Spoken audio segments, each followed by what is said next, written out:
Welcome to all. स्वागत आप सभी का आरएसआर यूट्यूब चैनल पे। और हम आ चुके हैं अभी लाइव सिलेक्शन बेच की एक और जबरदस्त क्लास। और आज आपका जो वेव एंड साउंड टॉपिक है उसका एंड गेम करने जा रहे हैं। बहुत बड़ा टॉपिक है, एक एक पॉइंट पे डिस्कस किया और आज का पॉइंट भी बहुत इंपॉर्टेंट होने वाला है, क्योंकि आज हम जो टॉपिक करने वाले हैं वो आपका ऑर्गन पाइप होगा। ऑर्गन पाइप के बहुत अच्छे अच्छे कॉन्सेप्ट होंगे और लास्ट में जो आप सबसे पहले उस टॉपिक के बारे में बात कर रहे थे कि सर वो करवा दो वो करवा दो, वो गेस आपको करना है कि लास्ट टॉपिक क्या है आपका। ठीक है, वो भी अपन आज की क्लास में डिस्कस करेंगे।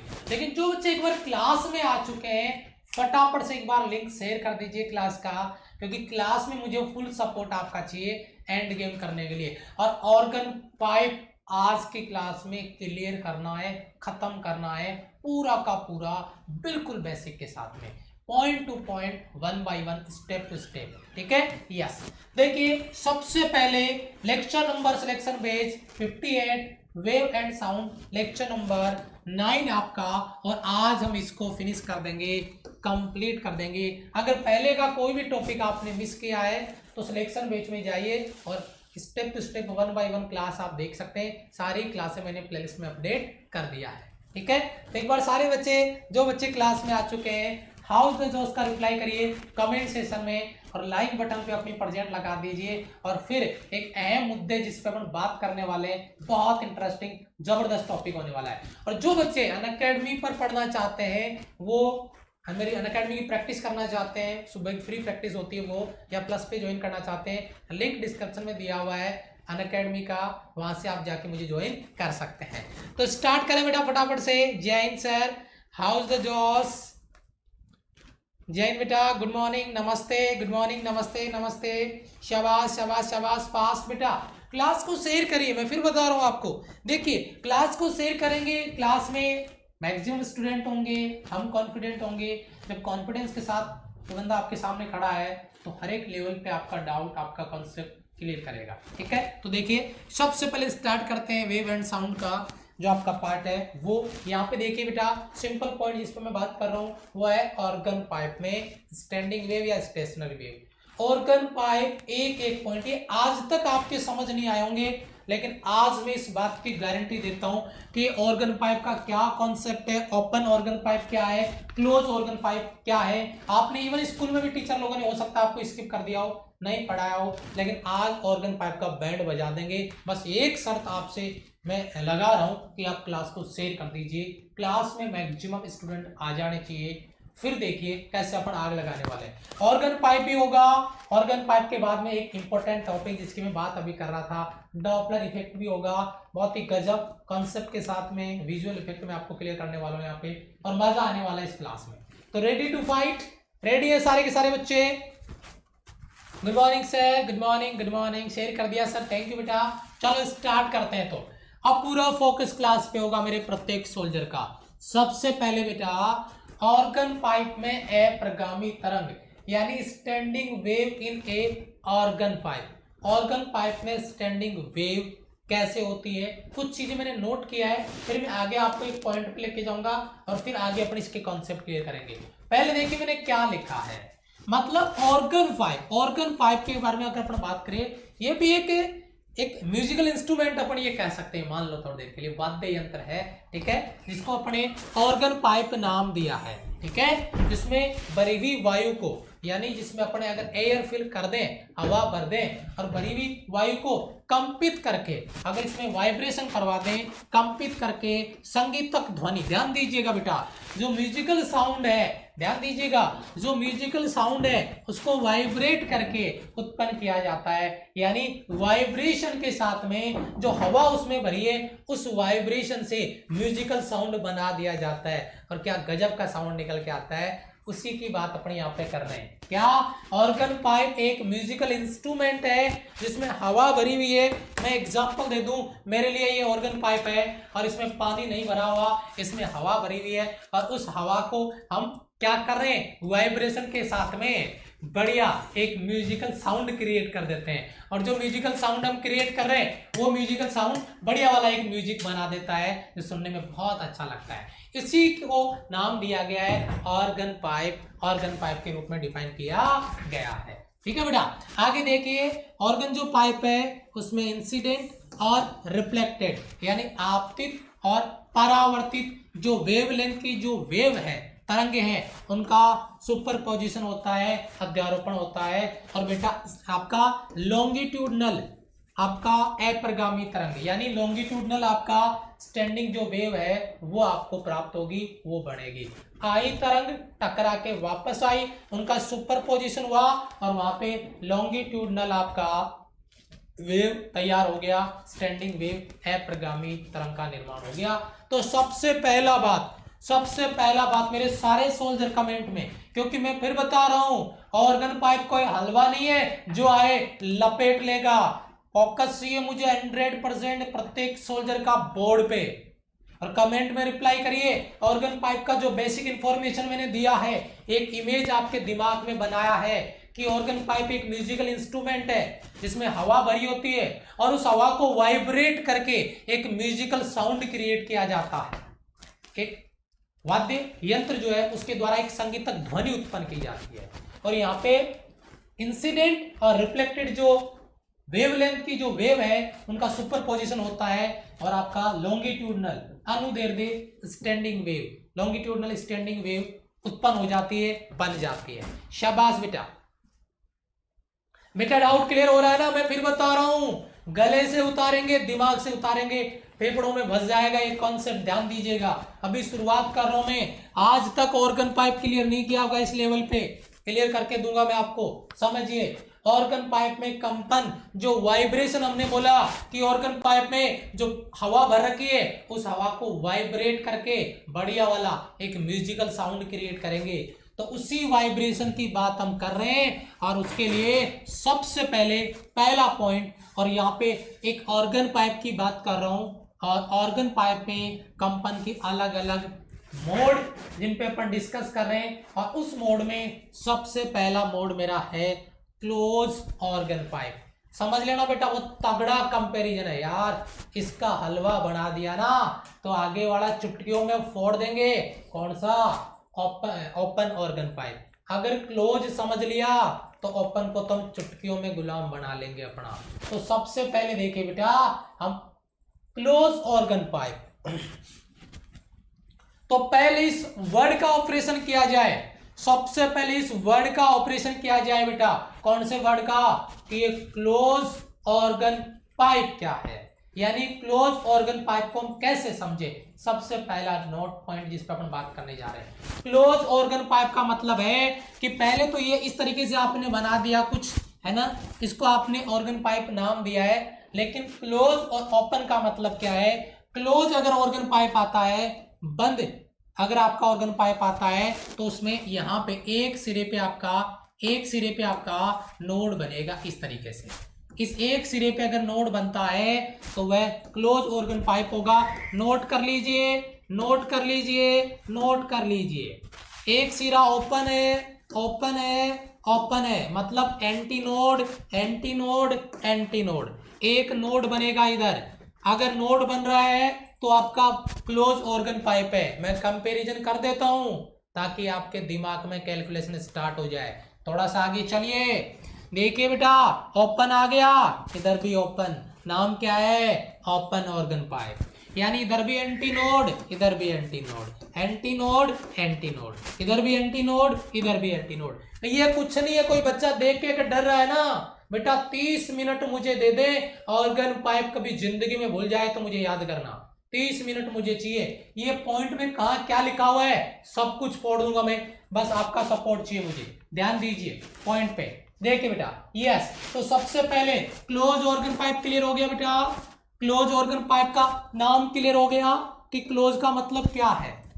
क्लोज का मतलब क्या, ये समझ में आया? पहला सवाल, चलो जी, इतना समझ में आ गया।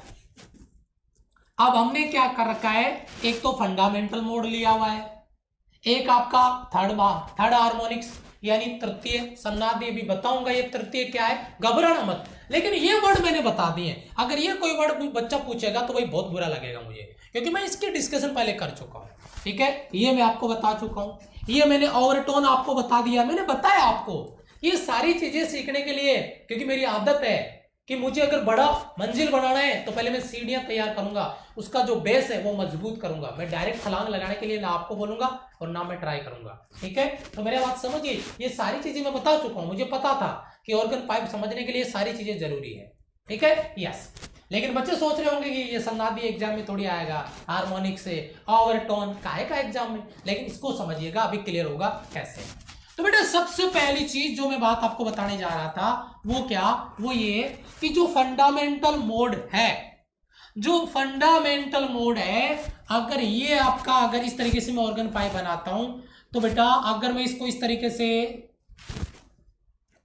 अगर मैं इसको इस तरीके से, अगर मैं इसको ऐसा, सही नहीं बनाइए, सही नहीं बना, इसको एक बार फिर से अरेंज करते हैं।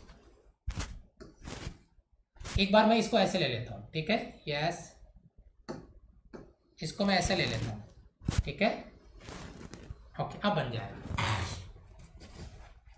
कल परसों आपने एक डायग्राम सीखा था सर, सीखा तो था, कौन सा डायग्राम सर, ये डायग्राम, ये वाला डायग्राम, यस बिल्कुल सर, पूरा एक राउंड कंप्लीट हो गया था। आपने यहाँ पे याद दिलाऊंगा बेटा मैं सारी चीज कंपैरिजन के साथ में। सर यहाँ पे आपने, ये आपने नोड बना दिया, ये आपने एंटी नोड, ये नोड, और ये आपका एंटी नोड, और ये नोड। याद आ रहा है कुछ बेटा? अगर याद आ रहा है तो मैं इसको ऑर्गन पाइप बनाने जा रहा हूं, मतलब आपको उसको कॉपी पेस्ट करके इधर चिपका देना है, उसके बाद में ऑर्गन पाइप की बैंड बजाना हम स्टार्ट करते हैं। अगर वो याद आ रहा है नोड और एंटी नोड, तो उसको कॉपी पेस्ट करके मैं घुमा दे रहा हूं और मैं इसको इधर लाके चिपका दे रहा हूं। रेडी है सारे सोल्जर? ठीक है बेटा, कमेंट में फालतू का ध्यान ना दें। पहले बेटा ऑर्गन पाइप जैसे टॉपिक में अगर आप कन्वर्सेशन कर रहे हैं कमेंट बॉक्स में, तो सच्ची बता रहा हूं आप अपना टाइम बर्बाद करिए, आप अपनी लाइफ एंजॉय कर सकते हैं क्लास को बंद करके, क्योंकि ऑर्गन पाइप में अगर 2 मिनट के लिए भी आप ध्यान नहीं दे रहे, कुछ समझ नहीं आएगा, फिर बता रहा हूं। तो अगर ये नोड और एंटी नोड पता तो इसको उठाओ और इधर लाके चिपकाओ। ये यहाँ पे क्या बन रहा है बेटा? नोड। यहाँ पे क्या बन रहा है? Anti node. और यहाँ पे क्या बन रहा है? नोड, फिर एंटी नोड, फिर नोड। बेटा ये यहां से लेके बेटा एक नोड और दूसरे नोड के बीच की दूरी कितनी थी? कोई बच्चा मुझे बताएगा? एक नोड और दूसरे नोड के बीच की दूरी कितनी थी बेटा? कोई बच्चा मुझे बताएगा कितनी थी? सर जी λ/2 थी। कितनी थी सर? λ/2। अच्छा, एक एंटी नोड और एक नोड के बीच की दूरी कितनी थी? सर जी वो तो हमारी को याद है, कितनी थी? सर वो तो λ/4 थी। सर वो तो λ/4 थी।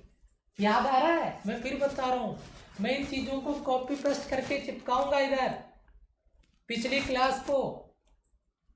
अगर आपको पता है कि एक नोड और एक एंटी नोड के बीच की दूरी λ/4 होती है तो मेरा पहला काम कंप्लीट है। मैं कुछ नया नहीं बताने वाला हूं, मैं यहां से लेके यहां तक की नोड और एंटी नोड के बीच की जो लंबाई L है उसको λ/4 लिख रहा हूं। मैंने फंडामेंटल मोड मूल विधा बोला है, इसलिए मैंने इसको λ1 लिखा है। वेवलेंथ इसका L बराबर λ1/4। बेटा मुझे λ1 बराबर बता दो कितना आएगा? सर जी 4L। बस याद रखना, बहुत काम में आएगा, बहुत काम में आएगा, याद रखना। दिल दिमाग हृदय फेफड़े में स्कैन कर लो। फंडामेंटल मोड के लिए मैक्सिमम वेवलेंथ कितना होता है? 4L। एग्जाम का क्वेश्चन यहीं से बनेंगे सवाल, यहाँ पे कोई न्यूमेरिकल नहीं बन रहा है, सवाल यही बनेंगे। अभी एक एक सवाल बना के बताता हूँ। λ1 बराबर 4L। अच्छा जी, चलो फ्रीक्वेंसी बताओ। सर फ्रीक्वेंसी कैसे बताएंगे? हमें तो फ्रीक्वेंसी का एफ ही नहीं पता, कैसे? अच्छा, v बराबर क्या होता है सर? सर v बराबर n लेमडा। अच्छा, आपको क्या निकालना है? n, तो v बटा लेमडा। अगर पहली फ्रीक्वेंसी चाहिए n1 चाहिए तो λ1 लगाओ, तो v बटा λ1 कितना है? सर जी 4L। v बटा 4L। किसी को नजर आया बेटा v बटा 4L? फंडामेंटल मोड के लिए फ्रीक्वेंसी n1 बराबर v बटा 4L। रटना बंद करोगे या समझना स्टार्ट करोगे? बता देना खुद ही। रटना बंद करोगे या समझना स्टार्ट करोगे? दोनों काम कर दोगे तो बढ़िया, रटना भी बंद हो जाएगा, समझना स्टार्ट हो जाएगा। फंडामेंटल मोड के लिए वेवलेंथ कोई बच्चा नहीं रटेगा, वेवलेंथ कोई बच्चा नहीं रटेगा। L टोटल लंबाई यहां से यहां तक की λ1/4 है, तो इससे λ1 बराबर 4 है। अधिकतम वेवलेंथ यही है, निकाल लेना। आगे कोई सा भी कंपैरिजन करके बताऊंगा, पेशेंस रख लो। फ्रीक्वेंसी पहले के लिए n1 बराबर v बटा 4L निकाल के बता दिया। नया कुछ नहीं किया मैंने इस फॉर्मूले का यूज किया जो आपको पहले से पता है, कुछ भी नया नहीं किया है बेटा। बताइएगा जरा, समझ में आ रहा है सर? समझ में आ रहा है बेटा? यस, चलो पॉइंट नंबर 2 पे चलता हूं, और पॉइंट नंबर 2 पे मैं कुछ अलग कलर ले लेता हूं। अच्छा जी, यहाँ पे क्या बेटा, ये क्या है सर, ये है सर आपका नोड, ये क्या है सर, एंटी नोड, क्योंकि कौन सा पाइप है बेटा, आपका क्लोज ऑर्गन पाइप है, बंद ऑर्गन पाइप है, तो एक साइड में नोड आएगा तो दूसरी साइड में एंटी नोड आएगा ही, ऊपर से खुला नीचे से बंद आपका नोड आ रहा है। अच्छा जी बेटा, इसमें क्या हो रहा है कि जब आपका थर्ड हार्मोनिक्स आ रहा है, आपका तृतीय सन्नादी आ रहा है, देखो बेटा 1 2 और 3 पार्ट हो गए, ये मतलब पूरा, अगर मैं इसको कंप्लीट एक सर्कल बोलूं तो बेटा 1/4 हाफ 3 1/4 और ये आपका कंप्लीट 1, मतलब ये यहां तक हो गया आधा, ये आपका 1/4, ये 3/4 और ये आपका 1 जो यहां पर आपको दिया गया है। मेरे हिसाब से प्रत्येक बच्चे का जो कॉन्सेप्ट मैंने आपको बताया है वो क्लियर हो गया होगा। मेरे हिसाब से प्रत्येक बच्चे का जो कॉन्सेप्ट मैंने आपको बताने की कोशिश की है वो क्लियर आपका हो गया होगा। नहीं समझ में आया तो समझिए। तृतीय सन्नादी ये क्यों आया अभी ये भी बताऊंगा, विषम आता है ये आपका यहां से यहां तक आपका 1, यहां से यहां तक आपका 2 और यहां से यहां तक आपका 3, यहां तक ये तृतीय सन्नादी आ गया और फर्स्ट ओवरटोन हो गया। इसके बाद में फर्स्ट ओवरटोन है, ये पहला अधीश्वरक है, इसके जस्ट बाद वाला, ठीक है। अच्छा क्या करना है, नया चीज क्या है ये भी छोड़ो आप, तो ये मुझे बताओ इसकी लंबाई कितनी है। सर लंबाई तो एल रखेंगे तो रख दो ना। अच्छा एल बराबर इसमें क्या था सर, इसमें एल बराबर था आपका λ/4, इसमें एल बराबर क्या होगा सर जी, इसमें भी λ/4 होना चाहिए, लेकिन कितना 3 λ/4, यहां से यहां तक λ/4 1, λ/4 2, λ/4 3, तो टोटल कितना हो गया 3 λ/4। लेकिन ये बेटा नंबर 2 पे आ रहा है, यानी λ2, तो L बराबर 3 λ2/4। बेटा कोई बच्चा मुझे λ2 निकाल के बताओ। सर λ2 बराबर हो जाएगा 4L/3, 4L/3। चलो जी ये λ2 भी आ गया, जैसे हमारे पास λ1 आया था ना, वैसे λ2 भी आ गया। λ2 क्यों निकाला, क्योंकि मुझे फ्रीक्वेंसी निकालनी है, और फ्रीक्वेंसी रखने से काम थोड़ी चलेगा।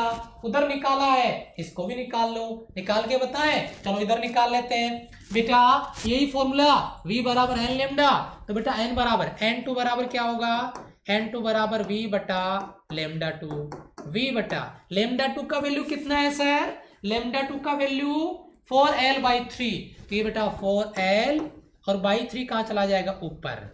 अच्छा बेटा एक चीज आपने नोटिस किया, ये एक चीज नोटिस किया, v/4L क्या होता था n1, v/4L क्या होता था n1। बेटा यहाँ पे कुछ ऐसा हो रहा है क्या, मैं थोड़ा कलर चेंज करके आपको दिखाने की कोशिश करता हूं, ठीक है। यस ये बेटा v/4L आपको नजर आ रहा है, यस। तो क्या मैं इस n2 को 3n1 लिख सकता हूं, समझ में आ रहा होगा मैं क्या कहना चाहता हूं। यस n2 को मैं 3n1 लिख सकता हूं। ये कैलकुलेशन कैसे हुई है, इतने बच्चे भी आप अभी नहीं रहे, ये आपको नहीं पता कि हमने इसको कैसे सॉल्व किया है। ये चीज अगर आप समझ रहे हैं ना तो बैंड बजा दोगे ऑर्गन पाइप की, और फिर भाग गए पीठ दिखा के भागते रहना, जिंदगी निकल जाएगी, ऑर्गन पाइप समझ नहीं आएगा। चैलेंज करता हूं इस बात का, सच्ची बता रहा हूं बेटा, जिंदगी बीत जाएगी, ऑर्गन पाइप समझ नहीं आएगा, पीठ दिखा के अगर भाग रहे हो तो ये बात नोट कर लेना इस बात पे। दूसरा पॉइंट क्लियर हो गया। तीसरा, अगर पहला दूसरा आ गया तो तीसरे में तो कोई दिक्कत ही नहीं है, तीसरे में तो कोई प्रॉब्लम आनी ही नहीं है। कैसे सर, चलो मैं बताता हूं आपको कैसे। बेटा पहली बात तो नोड, और ये आपका क्या है एंटी नोड, तो देखो कितने λ/4 है, 1 2 3 4 λ/, मतलब एक पूरा सर्कल हो गया, तो λ/4 4 और एक ही ऊपर वाला 5, काउंट करो बेटा, 1 फिर ये ऊपर 2, ये 3, ये 4 और ये आपका 5। अब आप कहोगे सर 5 ही क्यों, 4 क्यों नहीं आया, उसका भी जवाब दूंगा फिर मैं आपको, ठीक है। 1 2 3 4 5, तो बेटा L लंबाई कितनी है, यहाँ पे L बराबर λ/4 1, यहाँ पे L बराबर λ/4 3, यहाँ पे L बराबर λ/4 5, तो 5 λ3/4। बेटा λ3 निकाल लो, काम हो गया हमारा 4L/5, इधर 4l/3, इधर 4l/5, लेमडा 3 आ गया। तो क्या फ्रीक्वेंसी निकाल लोगे n3, सेम कैलकुलेशन से कर लो, इधर 5n। क्या नोटिस किया, इधर आपका n1 है, इधर आपका 3n1 है, 1 3 5 7 9 11 13 15, बस बस बस। अगर ये चीज समझ में आई है तो इन सबका निचोड़ जो एग्जाम में क्वेश्चन बनेगा उन पे इधर आ जाओ। मैं फिर से आपको तुलना कर करके एक एक पॉइंट बता दूंगा, क्लियर करवा दूंगा, जरा ध्यान दीजिएगा, समझिए मेरी बात को, क्या समझाने की कोशिश कर रहा हूं। जो आपका क्लोज ऑर्गन पाइप है, इसमें पहला बिंदु क्या है, क्लोज ऑर्गन पाइप में ओनली एंड ओनली आपका विषम सन्नादि यानी केवल ओड हार्मोनिक्स पाए जाते हैं, और इसीलिए n1 n3 n5 n7 n9 यानी उनका अनुपात 1 3 5 7 9 11 13 15 आएगा। ये पहला सवाल नोट कर लो, 100% बच्चे रटेंगे, और आपने इसको समझ लिया है कि कैसे पहला 1 फिर 3 फिर 5 फिर 7 फिर आपका 9, इस तरीके से ये कॉन्सेप्ट आपका आने वाला है। बेटा ओड हार्मोनिक्स आते हैं क्लोज ऑर्गन पाइप में, ठीक है, यस, बहुत बढ़िया, शाबाश। सर नोट सेंड कर दो टेलीग्राम पे। बेटा नोट्स बनाने के लिए 5-6 महीने मेहनत करनी पड़ती है आपको। नोट्स सेंड करने से या नोट्स पढ़ के आज तक कोई बच्चा सिलेक्शन नहीं ले पाया है जब तक वो उनको समझ ना ले, और जब समझने के लिए क्लास देखो ना, या क्लास आपने देख ली है तो नोट्स भी बन जाएंगे और आपका सिलेक्शन भी हो जाएगा, ठीक है। नोट्स पढ़ के आज तक, पीडीएफ पढ़ के आज तक, बुक से पढ़ के आज तक बच्चे का सिलेक्शन नहीं हुआ है जब तक उसने उसके कॉन्सेप्ट क्लियर नहीं किए हैं। तो थोड़ा अंधेरे से बाहर आओ, अपना पढ़ने का तरीका बदलो, नहीं रिजल्ट वही रहेगा जो पहले था, ठीक है, यस। अगर रिजल्ट बदलना है तो कुछ अलग हटके करना पड़ेगा बेटा, ठीक है, यस। पहला पॉइंट आपका, तो क्लोज ऑर्गन पाइप में बेटा ऑड हार्मोनिक्स आते हैं, पहला सवाल। दूसरा सवाल भी बहुत अहम है, इसमें ओवरटोन कितने होते हैं, एक ज्यादा होता है। कैसे, मैं आपको ओवरटोन बताता हूं। जैसे इसमें हार्मोनिक्स आपने लिया, मतलब जैसे इसमें कितना है, n का मान 2, एक लेना है तो 2 एकम 2 और 1 3 आ गया, यानी आपका ओवरटोन सन्नादि का एक ज्यादा। जैसे पी का मान 2 है, 2 दूनी 4 और 1 5 आ गया। पी का मान 3 है तो 3 दूनी 6 और 1 7 आ गया, यानी उससे एक ज्यादा है, डबल करके उसमें एक ऐड कर रहे हैं, यानी ये जो ओवरटोन होगा, पीवा ओवरटोन है, वो आपका 2p+1 के साथ में आएगा। ये फॉर्मूला याद रख लीजिए, अगर पूछ ले तो न्यूमेरिकल छोटा सा सवाल बना के दे सकता है, कोई न्यूमेरिकल नहीं बोलेंगे, ठीक है। तीसरा पॉइंट देखिए, ओवरटोन का अनुपात तो मैं पहले ही बता चुका। ओवरटोन स्टार्ट कहां से होगा, कहां से स्टार्ट होगा, पी का वैल्यू 1 रखो तो 2 एकम 2 और 1 3, ये स्टार्ट ही 3 से होगा, इसका स्टार्टिंग 1 से नहीं होगी।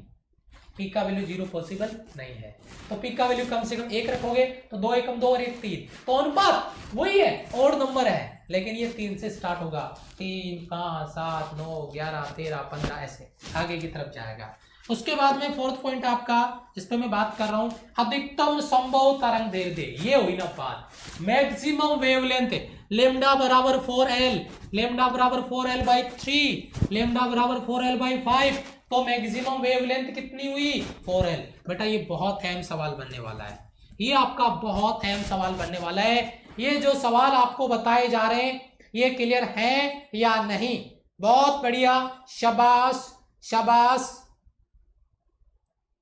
क्लियर है बेटा, बहुत बढ़िया, शाबाश। हाउस द जोश, हाउस द जोश, और लाइक बटन पे इतनी जबरदस्त कंजूसी, कॉन्सेप्ट समझने के लिए क्लास में रुकना पड़ेगा सर, अपने आप को तपाना पड़ेगा, क्योंकि सोना जब खरा सोना बनता है तो उसको तपाया जाता है बढ़िया लेवल पे। इसने रातों से जंग जीती है वही सूर्य बन के निकलता है, ये बात नोट करके रखना, ठीक है, यस। आज शाम को मैराथन क्लास है 6 बजे, फुल ऑन फायर के साथ में आ जाना सारे बच्चे, फुल जोश के साथ में, सुपर फास्ट रिवीजन होगा आपका, चाहे आप एयरफोर्स की तैयारी कर रहे हैं, चाहे आप नेवी की कर रहे हैं, चाहे आप एनडीए की कर रहे हैं। ये नहीं कि एनडीए वाले बच्चों का एग्जाम है तो उन्हीं के लिए रिवीजन है, आपका भी फास्ट रिवीजन हो जाएगा सारे बच्चों का, ठीक है बेटा, शाबाश। तो पहला बेटा मैंने आपको क्लोज ऑर्गन पाइप निकालना बता दिया है। अगर आपका क्लोज ऑर्गन पाइप हो गया है तो ओपन ऑर्गन पाइप को क्लियर करना बड़ा आसान हो जाएगा। ओपन ऑर्गन पाइप के लिए बड़ा आसान कॉन्सेप्ट आपका बन जाएगा, जिस पे हम बात करने जा रहे हैं, ठीक है, यस। देखिए समझिए, अभी समझते हैं। नंबर 2 आपका ओपन ऑर्गन पाइप यानी आपका खुला ऑर्गन पाइप, इसमें वही फंडामेंटल मोड आपका सेकंड, ठीक है, harmonics, first overtone, third harmonics, second overtone, first second third लगातार आएंगे, इसमें ऑड नंबर का खेल नहीं है, अभी समझ में आएगा। सबसे पहली चीज ओपन ऑर्गन पाइप का मतलब है एंटी नोड, तो इधर भी एंटी नोड। अब बेटा दो एंटी नोड बनने के लिए ये यहाँ पे नोड, एक नोड और एक एंटी नोड के बीच की दूरी लेमडा बाई 4 और इसके बीच की दूरी लेमडा बाई 4, तो टोटल दूरी लेमडा बाई 2। शाबाश, L बराबर लेमडा 1/2, तो लेमडा 1 बराबर 2L। बताओ पहला सवाल तैयार, अधिकतम वेवलेंथ यही आएगा। ओपन ऑर्गन पाइप में ये डायरेक्ट सवाल है, बच्चों को पता ही नहीं चलता सवाल आया कहां से, है ना, वो सवाल यही से आता है। ओपन ऑर्गन पाइप में मैक्सिमम वेवलेंथ है लेमडा 1 बराबर 2L, क्लोज ऑर्गन पाइप में मैक्सिमम वेवलेंथ लेमडा 1 बराबर 4L। ये समझिए आपके सामने है। अब बात आती है इसकी फ्रीक्वेंसी निकालने की, फिर से निकाल के बताऊं क्या, V बराबर n लेमडा, तो n1 बराबर V बटा लेमडा 1, तो V बटा लेमडा 1 का वैल्यू कितना है बेटा 2L। ये लो साहब, बताओ किसी बच्चे को कोई दिक्कत हो तो बोलो। n1 बराबर V बटा 2L, n1 बराबर V बटा 2L, प्रत्येक बच्चे का क्लियर है। अब तक रटा है तो आज समझ लो बेटा, नहीं रटते ही रहोगे जिंदगी भर। क्लियर है, समझ में आ रहा है बेटा, ठीक है, यस। आगे चले बेटा, ध्यान दीजिए। दूसरा पॉइंट, द्वितीय संगादी या प्रथम अधिस्वरक यानी सेकंड हार्मोनिक्स या फर्स्ट ओवरटोन, ये लिख लेना, यहाँ पे लिखा हुआ नहीं है फर्स्ट ओवरटोन, यहाँ पे इंग्लिश में नहीं लिखा हुआ, लिख लेना फर्स्ट ओवरटोन।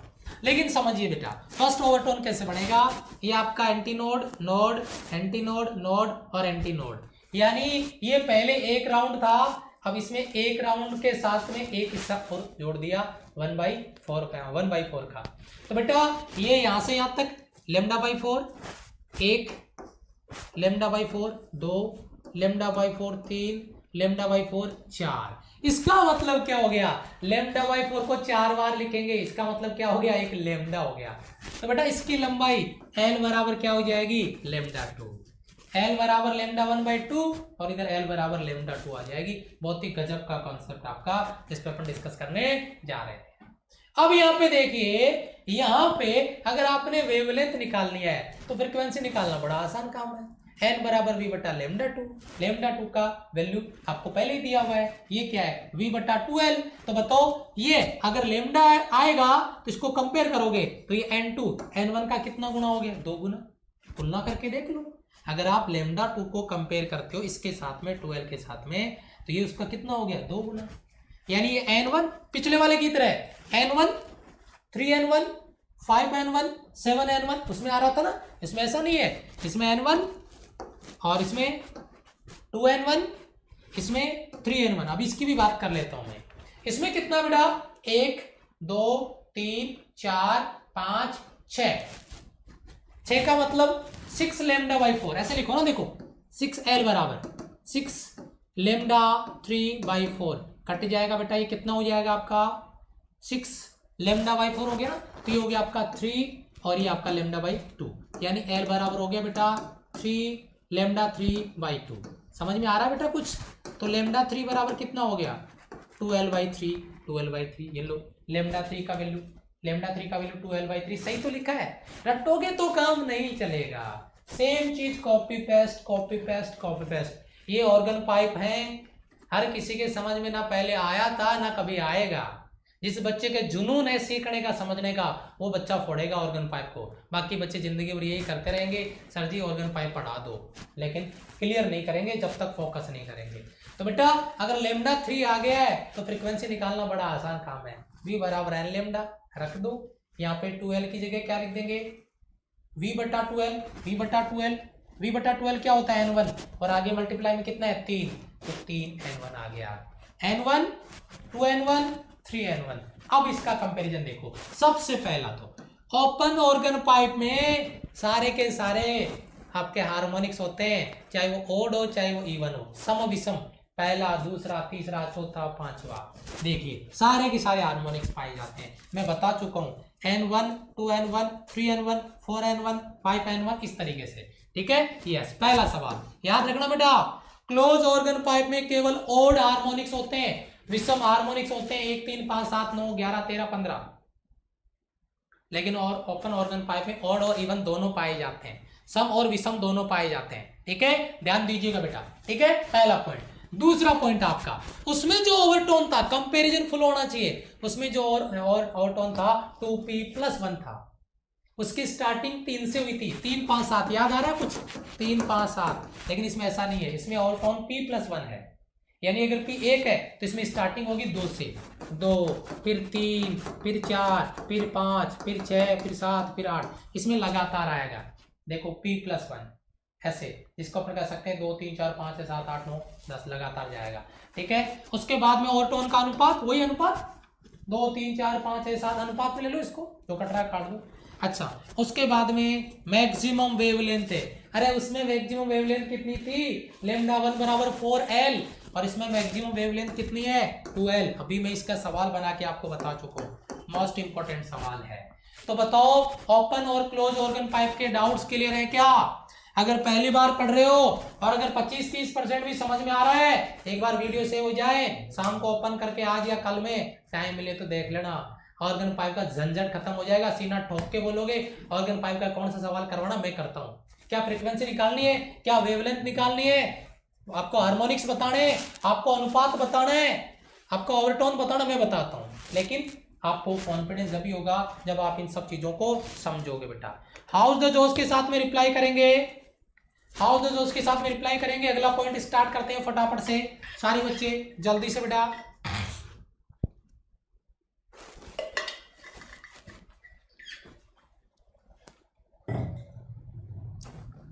यस,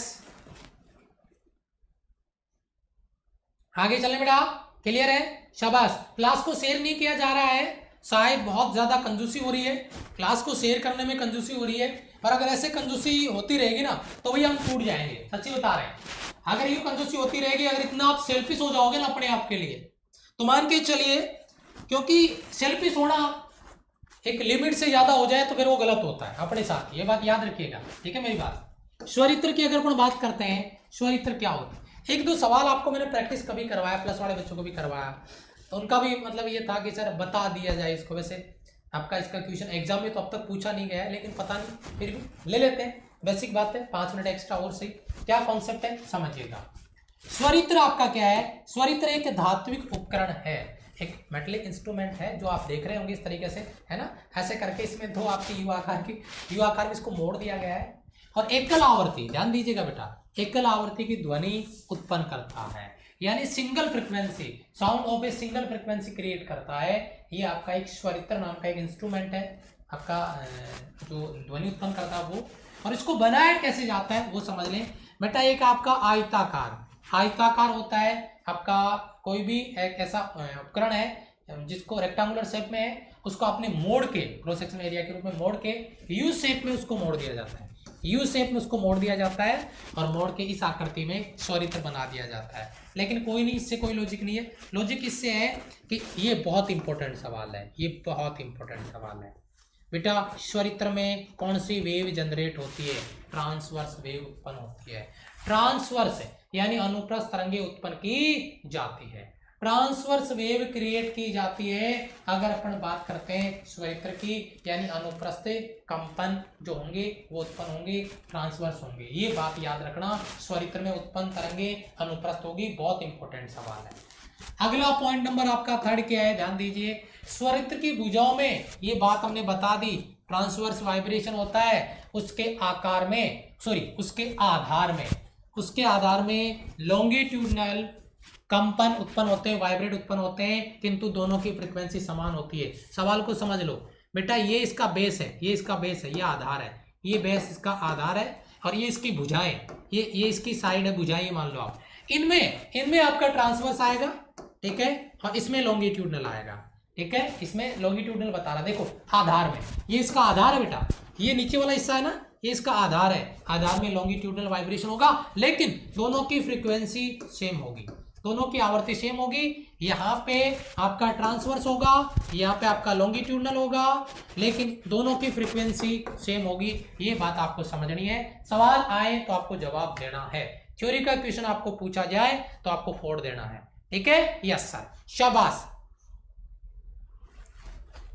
बहुत बढ़िया, शाबाश, बहुत बढ़िया, बहुत बढ़िया। ठीक है, एक बच्चा कह रहा है कंटेंट अच्छा रहेगा तो लोग खुद ही आएंगे। बेटा प्रॉब्लम यही है ना, लोगों को पता नहीं होता है कि अपनी दुकान कहाँ पे लगी है। ठीक है, अगर लोगों को पता चल जाए कि दुकान कहाँ पे लगी है और वो बंदा दुकान पे पहुंच जाए तो उसके बाद में उसको पता रहता है कि उस दुकान पे अपने को सामान लेके जाना है। समझ रहे हो बात? मैं चैलेंज करता हूँ कि जो कंटेंट मैं यूट्यूब पे आपको दे रहा हूँ, समझ रहे इस बात को? लाखों बच्चे यूट्यूब पे पढ़ते हैं, लेकिन बहुत से बच्चों को भी पता ही नहीं है कि यहाँ पे क्या दिया जा रहा है। समझ रहे हो बात? मतलब दुकान का एड्रेस नहीं पता बच्चों को। जब बच्चे कमेंट करते हैं तो पता चलता है कि सर मेरे भाई ने बताया, मेरे उस दोस्त ने बताया, तो पता चलता है। कमेंट पढ़ना कभी। ये जो कंटेंट दिया जा रहा है ना, चैलेंज के साथ करता हूं मैं बात यहाँ पे कि यूट्यूब पे क्या, बाकी किसी प्लेटफॉर्म पे जाके आप देखा ना, जिस लेवल पे ये कंटेंट आपको बताया जा रहा, दिया जा रहा है, कहीं मिल जाए ना मेरे पास आ जाना, जिस लेवल से आपको बताया जा रहा है। लेकिन यही चीज है ना, किसी बच्चे को पता तो चलेगा। कैसे पता चलेगा? मशीन थोड़ी ना कि उसको मतलब वो मन में सोचेगा और उसके सामने आ जाएगा। समझ रहे हो बात? वो तो शेयरिंग से ही पता चलेगा ना। और कंटेंट की बात तो आप नहीं करो तो ही बेहतर रहेगा बेटा। स्वरित्र की दोनों भुजाओं में कंपन के मध्य, ये बहुत अहम सवाल है। ये जो दोनों भुजाएं हैं भैया, ये दोनों भुजा पहली और दूसरी, इन दोनों भुजाओं के बीच में कालांतर, फेज डिफरेंस आपका 0 होता है। ये बात आपको समझने की जरूरत है। फेज डिफरेंस 0 होता है, इसको बढ़िया लेवल पे समझिए, अंडरस्टैंडिंग में रखिए। फेज डिफरेंस आपका 0 होगा, जिस पे अपन बात कर रहे हैं। ठीक है, यस सर, क्लियर, ओके, बहुत अच्छे, शाबाश। चलो आगे बात करिए। ये सवाल याद रखना लेकिन बेटा, सबसे इंपॉर्टेंट सारे सवाल क्या क्या बनेंगे। पहला बेटा, भुजाओं में ट्रांसवर्स वाइब्रेशन होगा, आधार में लॉन्गिट्यूडनल वाइब्रेशन, बट दोनों की फ्रीक्वेंसी सेम। दूसरा सवाल, तीसरा सवाल इनके बीच में कलांतर 0। फेज डिफरेंस आपका इन दोनों के भुजाओं के लिए जो कलांतर है वो आपका 0 रहेगा, ये बात याद रखना है। अच्छा, जो आपका स्वरित्र है, इसकी फ्रीक्वेंसी को इफेक्ट करने वाले कुछ फैक्टर हैं, कुछ कारक, कुछ प्रभाव है, आवृत्ति पर प्रभाव क्या क्या है। पहला देखिए, ये बेसिक चीज है, मैं बता रहा हूं आपको। छोटी भुजाओं वाले स्वरित्र के द्वारा उच्च आवृत्ति के स्वर उत्पन्न होते हैं। अगर जो साइड है, जो भुजाएं अगर उसकी छोटी है तो वहां पे ज्यादा फ्रीक्वेंसी की जो स्वर है, टोन है, वो क्रिएट किए जाएंगे। उसके बाद दूसरा, ये चीज बहुत अहम है, ये बहुत अहम है। ये सवाल आपने कई बार प्रैक्टिस किया है, शायद आपकी करतार की बुक में क्वेश्चन, एसके की बुक में क्वेश्चन काफी बार रिपीट हुआ है। तापक्रम बढ़ने पर, टेम्परेचर इंक्रीज करेंगे तो भैया जो स्वरित्र है उसकी फ्रीक्वेंसी घट जाएगी। ये एक और अहम सवाल, ये एक और अहम सवाल नोट कर लो। टेम्परेचर इंक्रीज होता है तो भैया उसका जो फ्रीक्वेंसी है वो डिक्रीज कर जाएगा, घट जाएगा। इस बात को याद रखिएगा। ठीक है, यस सर, शाबाश। आगे बढ़ते हैं। उसके बाद में देखिए डॉपलर प्रभाव, डॉपलर इफेक्ट है। ये भी बहुत ज्यादा बच्चों की डिमांड होती है, इसे डॉपलर इफेक्ट को कैसे डील किया जाए। ठीक है, तो समझिए, जब ध्वनि स्रोत और श्रोता के बीच में, ध्वनि स्रोत और श्रोता, ट्रेन हॉर्न दे रही है, ट्रेन सोर्स है जहां से हॉर्न क्रिएट किया जा रहा है साउंड, और मैं उसको सुन रहा हूं, मैं श्रोता हो गया। अब ट्रेन के मैं पास जा रहा हूं या मैं स्थिर हूं, ट्रेन मेरे से दूर जा रहा है, तो जो साउंड मुझे एक्चुअल में सुनाई दे रहा है, जो उसके एक्चुअल साउंड से, एक्चुअल उसकी फ्रीक्वेंसी से अलग है।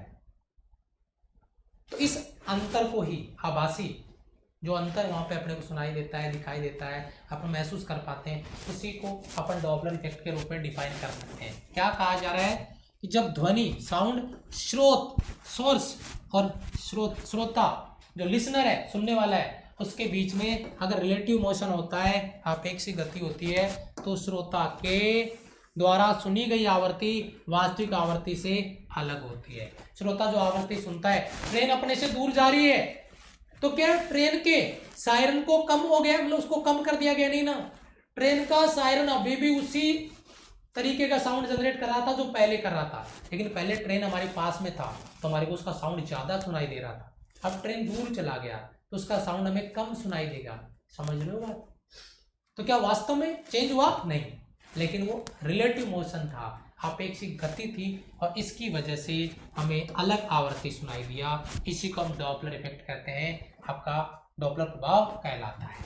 नोट करना, एक पॉइंट और आगे आपका, जो लिसनर है उसके द्वारा सुनी गई जो फ्रीक्वेंसी है उसको भैया आभासी आवृत्ति कहते हैं। यानी जो आपका जो लिसनर है, जो साउंड को सुनता है, वो जो साउंड है वो आपका जो एक्चुअल फ्रीक्वेंसी है उस फ्रीक्वेंसी से अलग होगा, डिफरेंस उसमें होगा, और वो आपका आभासी आवृत्ति के रूप में उसको परिभाषित किया गया है। इसका मान वास्तविक जो एक्चुअल फ्रीक्वेंसी है उससे कम होगा या ज्यादा होगा, ये डिपेंड करता है कंडीशन पे कि सोर्स है पास आ रहा है या दूर जा रहा है। अभी बात करूंगा मैं आगे, यहाँ पे कुछ नहीं, ये मैंने बेसिक सवाल जो बढ़ेगा वो मैं अलग से बना के बताऊंगा। इन आवृत्तियों का अंतर स्रोत व श्रोता की अपेक्षित गति पे निर्भर करता है। तो यहाँ से कोई सवाल नहीं बन रहा है, केवल बताया जा रहा है कि कब बढ़ेगा कब घटेगा, वो कंडीशन पे डिपेंड करेगा, उसकी बात हम आगे करेंगे। तो इसमें कुछ खास नहीं है, ये केवल आपको कॉन्सेप्ट के लिए बताया गया है। पहला पॉइंट जो मैंने यहाँ पर आपके लिए नोट किया है, उस पहले पॉइंट पे सारे बच्चे फोकस करेंगे। पहले पॉइंट पे सारे बच्चे फोकस करेंगे। 408 लाइक्स केवल, बहुत बढ़िया कंजूसी आपकी, अच्छे लेवल पे, ब्रांड लेवल पे। जब स्रोत और श्रोता दोनों रेस्ट में हो, ट्रेन भी खड़ी है और मैं भी खड़ा हूं, यानी लिसनर और सोर्स जिससे साउंड जनरेट होगा, दोनों रेस्ट में है, दोनों विराम में है, समझिएगा मेरी बात को।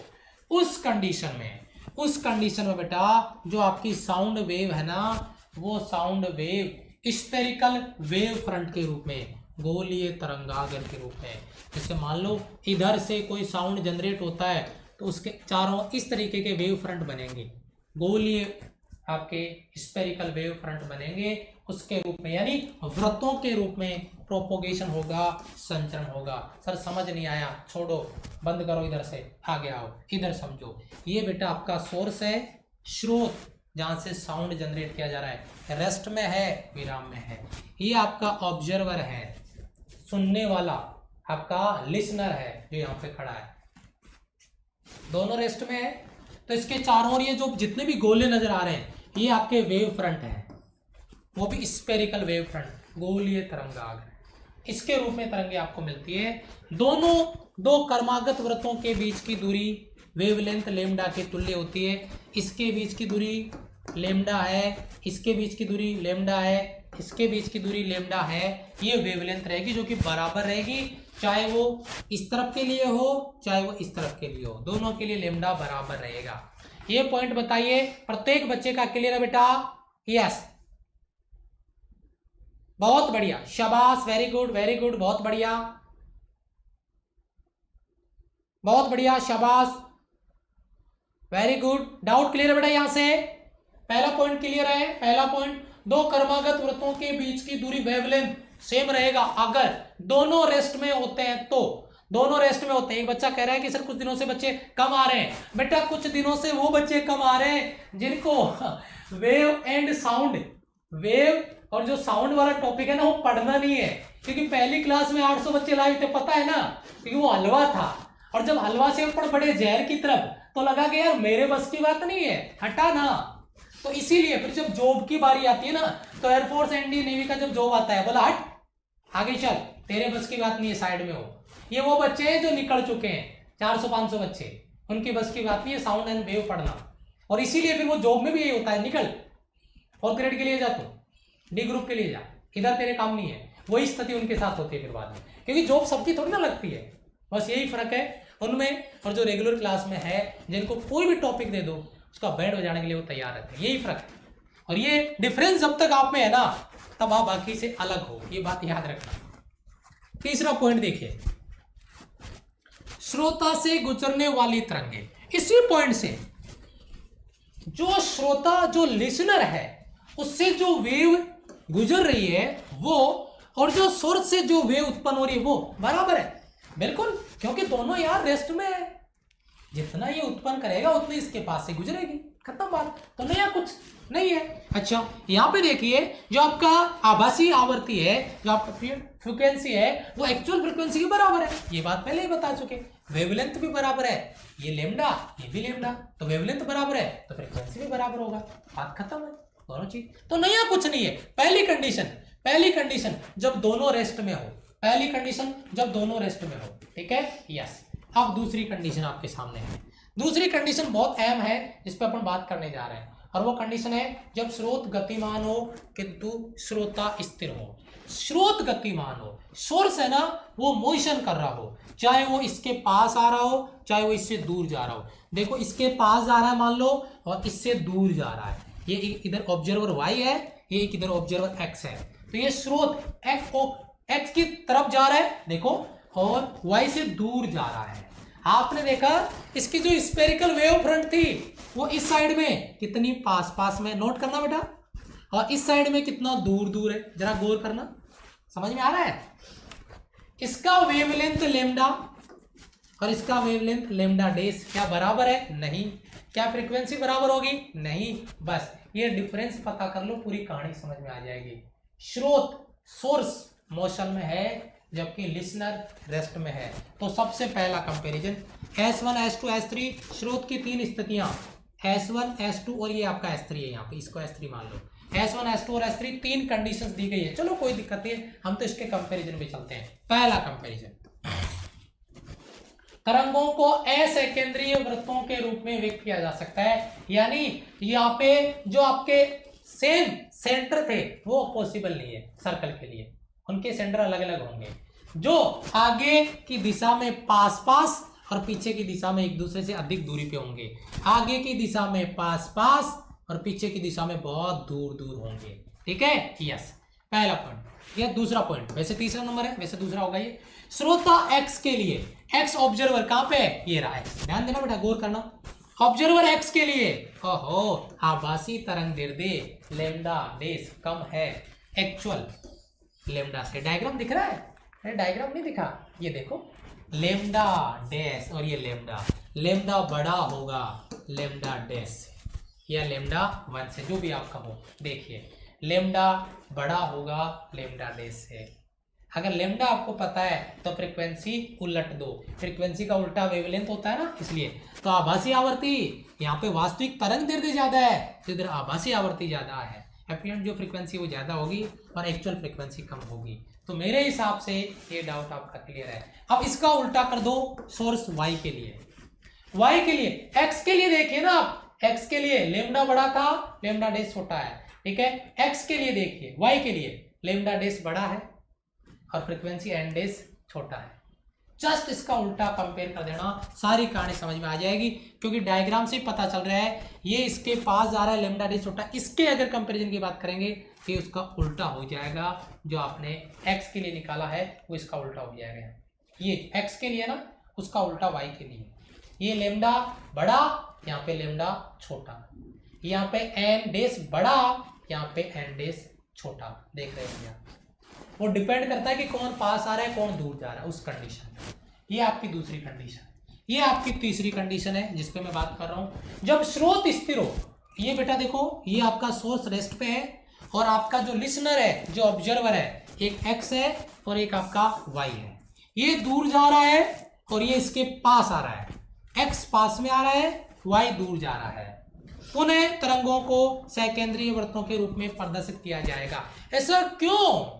पिछली बार तो केंद्र एक नहीं थे, सेंटर एक नहीं थे, क्योंकि पिछली बार आपका सोर्स मोशन में था, इस बार सोर्स रेस्ट में है, तो इसके चारों ओर स्फेरिकल वेव फ्रंट बनेंगे, गोलीय तरंगाग्र बनेंगे, सकेंद्रीय वृत्तों के रूप में प्रदर्शित किया जाएगा। फिर से नोट करना एक इंपॉर्टेंट, मैं आपके कमेंट नहीं देख पा रहा हूं क्योंकि टाइम नहीं है मेरे पास, अभी क्लास स्टार्ट होगी अगली इंग्लिश की, इसलिए। ठीक है, यस। दूसरा पॉइंट देखिए क्या है, स्रोत x और स्रोत y प्रेक्षित वेवलेंथ सेम है, क्योंकि सेंटर सबका सेम है, तो भैया ये वेवलेंथ लेमडा, ये वेवलेंथ लेमडा। सर ये तो पहले वाली कंडीशन आ गई नंबर 1, जब सोर्स ट्रेन और लिसनर दोनों रेस्ट में थे। बिल्कुल बिल्कुल बिल्कुल, लेकिन सर इस बार ऑब्जर्वर तो, लिसनर तो मोशन कर रहा है लेकिन सोर्स रेस्ट में है, तो सोर्स के चारों ओर जो स्फेरिकल वेव फ्रंट होगी वो गोल तरंगाग्र बनेगी और उनका वेवलेंथ लेमडा बराबर होगा। एक बहुत अहम सवाल है, यही सवाल बनते हैं, लेमडा कैसा होगा, बढ़ेगा घटेगा समान होगा, फ्रीक्वेंसी कैसा होगा। फ्रीक्वेंसी देखिए बेटा, स्रोता x जो कि स्रोत की ओर गतिमान है, x पास में आ रहा है, कम अंतराल पर तरंगाग्र प्राप्त करता है, इसलिए एन डैश बड़ा होगा n से। इसके लिए एन डैश बड़ा होगा, x के लिए x पास में आ रहा है y दूर जा रहा है तो उसके लिए n डैश यानी उसकी आवृत्ति ज्यादा होगी n से, y के कंपैरिजन में x की आवृत्ति ज्यादा होगी। ये आपका कंपैरिजन हो गया।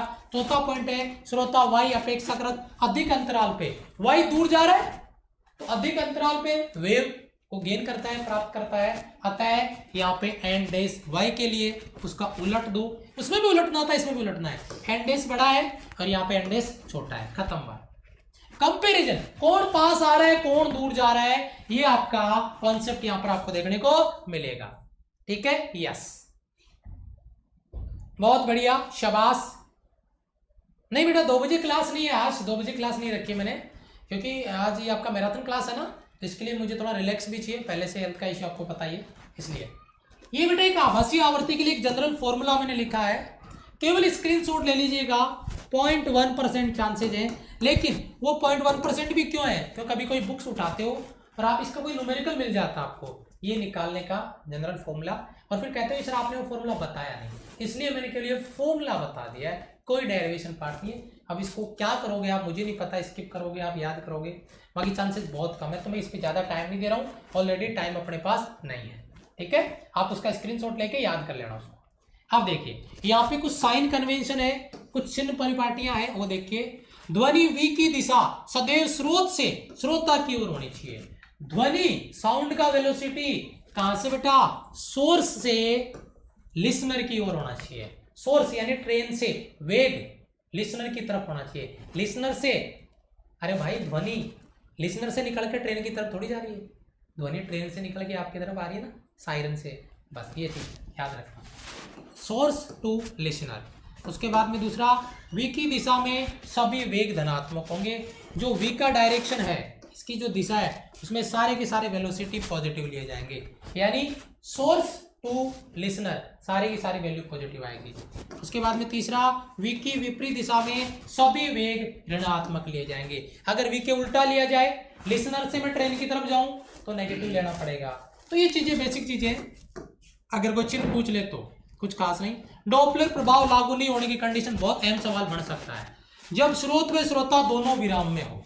ये क्या कह रहा है कि अगर डॉपलर इफेक्ट है उसको लागू नहीं होना है, तो जब सोर्स भी हो और श्रोता दोनों अगर रेस्ट में हो तो उस कंडीशन में आपका डॉपलर इफेक्ट है वो लागू नहीं होगा। दूसरा, जब सिर्फ माध्यम गतिमान हो, अगर मीडियम को मोशन करवा दिया जाए तो भी आपका डॉपलर इफेक्ट वैलिड नहीं होगा, लागू नहीं होगा।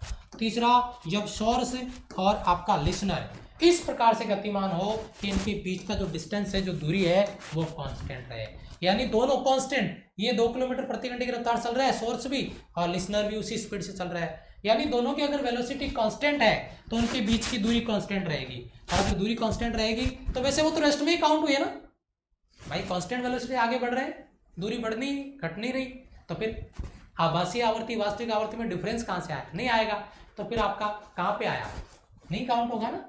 यस, ये नियम लागू ही नहीं होगा, डॉपलर इफेक्ट। 4 पॉइंट नंबर आपका 4, स्रोत और श्रोता परस्पर लंबो दिशाओं में गतिमान हो, इधर ट्रेन जा रही है आप इधर जा रहे हो, तो आपका डॉपलर इफेक्ट वैलिड नहीं होगा, ये चीज आपको पता होनी चाहिए। पॉइंट नंबर 5, यदि स्रोत व श्रोता का वेग ध्वनि के वेग के बराबर, बहुत इंपॉर्टेंट सवाल, साउंड वेलोसिटी के बराबर या अगर उससे ज्यादा हो जाता है तो आपका डॉपलर प्रभाव उस स्थिति में वैलिड नहीं होगा। एक बहुत अहम सवाल है, बहुत अहम सवाल है, बहुत अहम सवाल है, जिसपे बारे में अपन यहाँ पे बात कर रहे हैं, यानी ये जो चीज अपन इस पे डिस्कस करने जा रहे हैं ना, ये अगर उससे ज्यादा हो गया तो आपका डॉपलर इफेक्ट वैलिड नहीं होगा। ठीक है बेटा, बहुत बढ़िया, थैंक यू सो मच।